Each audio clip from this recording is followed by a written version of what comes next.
নমস্কার, আমি রত্না। আজ পৌষ সংক্রান্ত। সবাইকে স্বাগত জানিয়ে ভিডিওটা শুরু করলাম। চলো দেখে নাও আজকে আমাদের বাড়িতে কি পিঠেপুলি হচ্ছে। প্রথমে নারকেল কুড়িয়ে রেখে দিলাম চিনি মেখে। কড়াইতে একটু জল দিয়ে লবণ দিয়ে এর মধ্যে দিয়ে দেবো চালের গুঁড়ো। এটা হলো মানে কুলি পিঠা তৈরি করবো তার জন্য রেডি করছি। চালের গুঁড়োটা এরকম আস্তে আস্তে করে মেখে একটা ডো তৈরি করে রেখে দেবো। তারপরে দিয়ে দিলাম কড়াইতে নারকেল, চিনি মাখা ছিল সেই নারকেলটা দিয়ে দিলাম। এর মধ্যে দিয়ে দেবো মানে আমুল দুধের প্যাকেটের সেই গুঁড়ো দুধটা দিয়ে দেবো।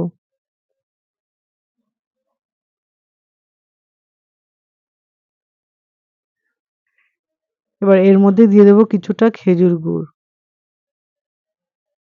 পুর দেওয়ার জন্য এটা রেডি করছি নারকেল দিয়ে।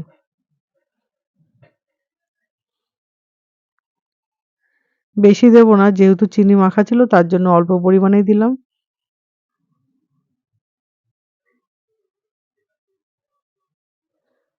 দেখো রেডি হয়ে গেছে পুরটা।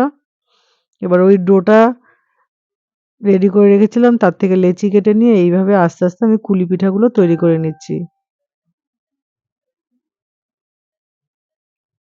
দেখো একে একে সব তৈরি করে নিয়েছি আমি।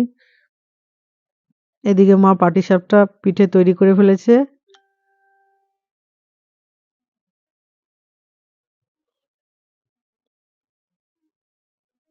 এবার কড়াইতে একটু দুধ গরম করতে বসিয়ে দিয়েছি। এর মধ্যে দিয়ে দিচ্ছি চিনি পরিমাণ মতন। এটা হলো দুধ পুলি করব তো তার জন্য এটা রেডি করছি। এর মধ্যে এখন কুলি পিঠাগুলো দিয়ে দেব।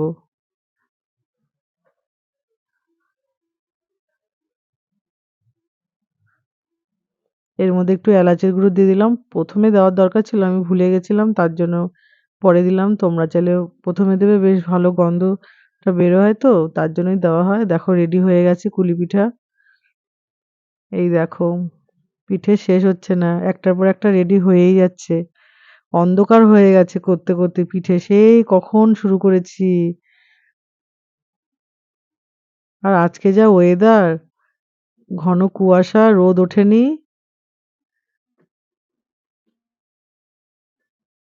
এটা হলো সাজের পিঠা।